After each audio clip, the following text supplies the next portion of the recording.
going on, everybody? Welcome back to the channel. I'm Steven. This is Steven in Stereo, and in today's video we are diving back into more All Time Low. We checked out a couple of their songs here on this channel, and in today's video we are checking out the song Weightless. This is a live video. I want to give a huge shout out to Ryan right over on Patreon for actually requesting this video. Thank you so much for all of your love and support. It always means the world to me.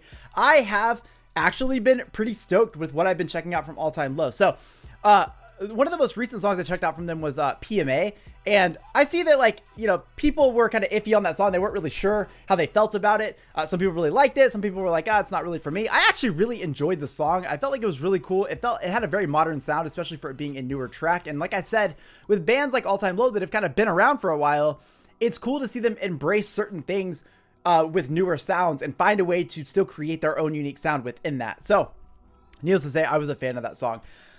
I also recently checked out Simple Creatures, which is Alex from All Time Low and Mark from Blink-182, and it's just really cool to see Alex and Mark doing something together. It's just, like I said in that video, they're both so big in their own right, like in their eras, in their bands, and it was just really cool to see that moment because I actually got to hear even more parts of Alex's voice that I really liked. So if you guys haven't checked out Simple Creatures, which I'm sure you have, but if you haven't, highly suggest it. I just recently checked out and I was a huge fan.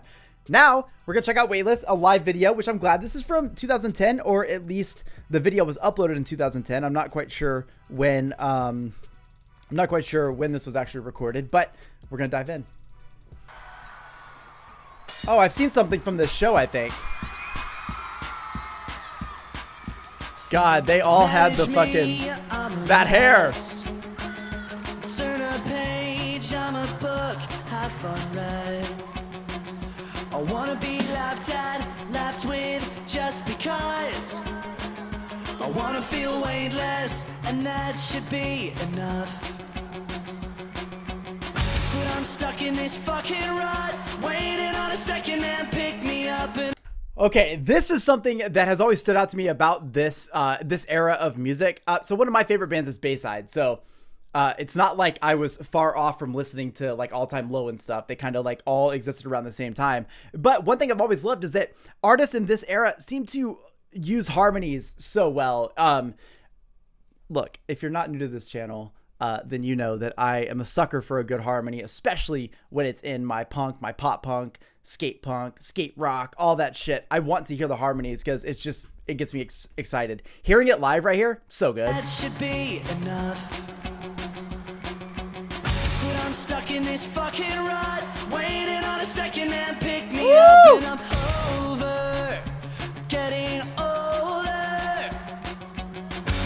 If I could just find the time, then I would never let another day go by. I'm over. Yes.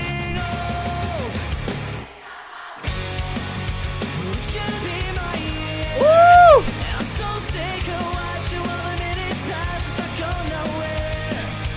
This is my reaction to everything I feel, 'cause I've been going crazy. Dude, such good energy. Waste another minute here. Woo! Hey! You know what I love is that you can hear their Newfound Glory influence, especially on that part right there. 'Cause I've been going crazy, I don't wanna waste another right here. Minute here. Oh, that is so Newfound Glory. He sounds so good live. I wanna feel reckless, wanna live it up just because. I wanna feel weightless, 'cause that would be enough. If I could just find the time, I would never let another day go by. I'm over, getting old. It's not my weekend, it's gonna be my year. Oh, so good. I'm so sick of watching. You know what? It's also, so talking about the Newfound Glory influence, I'm really just talking about easycore in general. So bands like, obviously like Newfound Glory, 4 Year Strong, A Day to Remember, things like that. Although I do believe that All Time Low was existed before 4 Year Strong, maybe. A Day to Remember was around for a long time. I think they started in like 2004 or 2005. But just hearing that moment where you have, you know, these very poppy riffs, but at the, you know what, it's Newfound Glory. Newfound Glory really brought this to the table in a different light, because you had like Chad in that band who played in several hardcore bands prior to being in Newfound Glory. So you get these moments where like everything's all like happy, and then you hear these like super heavy, like almost like chuggy guitars with like that distortion. And then you get to these like fucking just heavily distorted riffs that you get like in this section right here. And it's so good. Like, listen to this. Woo!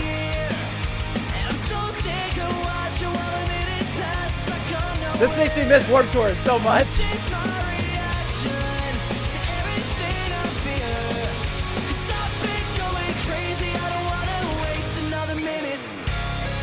Oh, it's so heavy.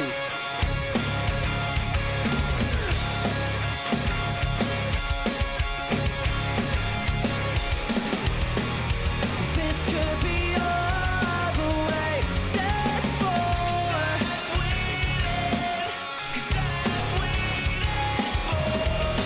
And this could be everything. I don't wanna dream anymore.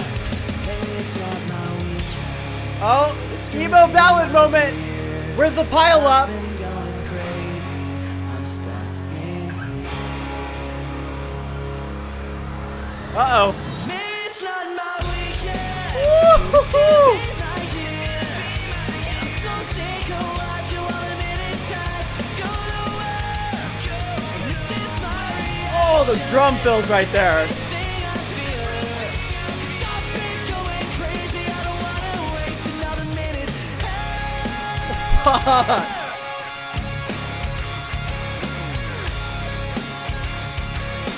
God, this sound is just Warped Tour all over the place.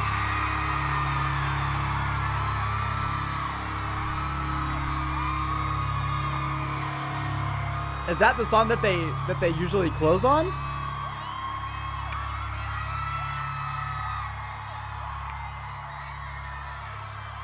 I don't know why I thought like, oh, it's not. Okay. I was gonna say, like, I feel like Dear Maria is their like big song. That would be the one I think that they would encore.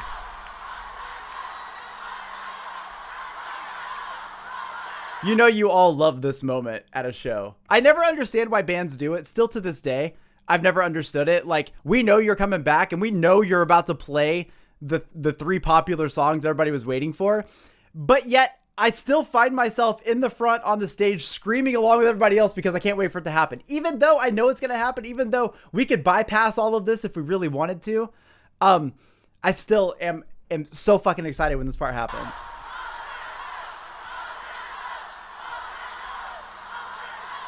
I have a feeling I'm not getting it. Yeah. So I imagine they come back out and do Dear Maria. I feel like that's the track. But what the fuck do I know? All Time Low has the sound that, like, when I hear it and I start to hear the guitars, I immediately miss Warped Tour. And I know that any of you that are around my age, maybe even a little bit older, maybe even a little bit younger, probably had a moment when you at least got to go to Warped Tour, or you remember the hype that was surrounding Warped Tour. And every year it was just so much fun if you got to go, because it's almost like you have that one day, and it was always a day. You have that one day where you go, you get there in the morning, and you know that entire day you're going to see bands that you like. You're going to have a lot of energy. And then, like me, I left, I went to a Warped Tour in Vegas one time in the middle of the summer, in the fucking middle of the parking lot. And I remember, like, I got home that day and I went to work the next day and I was fucking fried. Like, I was bright fucking red because, no, I didn't wear suntan lotion because I was 20 years old and I could do whatever the fuck I wanted to do. And that was a really bad mistake. So wear sunscreen. Obviously, SPF is good for you. But just when I hear things like this and I start to see live performances like this, it takes me back to that moment, because though, you know, there's still festivals and all that is happening, that part of music, that part of a lot of people's childhood and growing up, it doesn't exist anymore until another person wants to pick it up and continue to make it happening. And thankful that we did not choose to do that during COVID, because unfortunately Warped Tour, I think, would have financially had to disband. I don't think they could have afforded to continue to go on if they would have booked all those shows and had to cancel. It would have been really, really bad. So I guess there's a blessing in there somewhere. Now, Alex as a frontman of this band, honestly, so good. I don't think up until recently, I never realized just how incredible he was vocally. And I think that it really stands out when you get to watch live performances of him, because I say this all the time, but when bands get into studio, come on, they got multiple takes. They already are talented people. They're going to keep going until it's perfect. Like, they're going to be like, nah, I don't like that one. Do it again. When you're live, that's it. And yes, sometimes bands fuck up. It's one of the best things about music is that it doesn't have to be perfect. However, you get a frontman like Alex, his vocal tone, it's almost like he's perfected being able to be in that range when he sings. It's nothing but perfect notes every time. And there's a level of energy that comes through his vocal that actually drives everyone in that room. And I know that because when I heard him in Simple Creatures, which is, you know, very different, it's more like emo pop, it was incredible. Like, it's incredible to hear that dynamic shift over into that, and it works so well. And it's just true that, like, he's got so many different ranges in his arsenal if you wanted to use them. I always think it's cool whenever there are people that love the alternative route so much that, you know, even though they have the talent to go on to do other things, they stayed in that route and they stayed true to that sound. There's something really cool and respectful about that. So I'm always happy.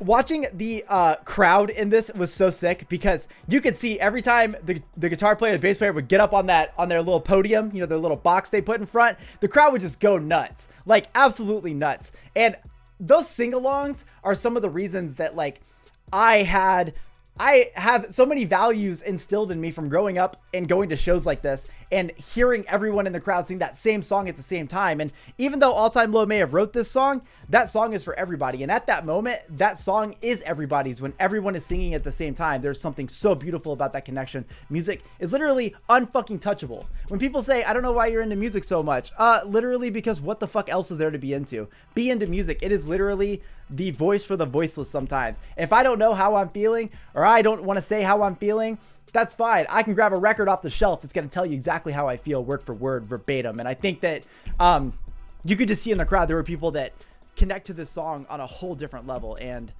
yeah, I'm always going to nerd out about that. So, woo!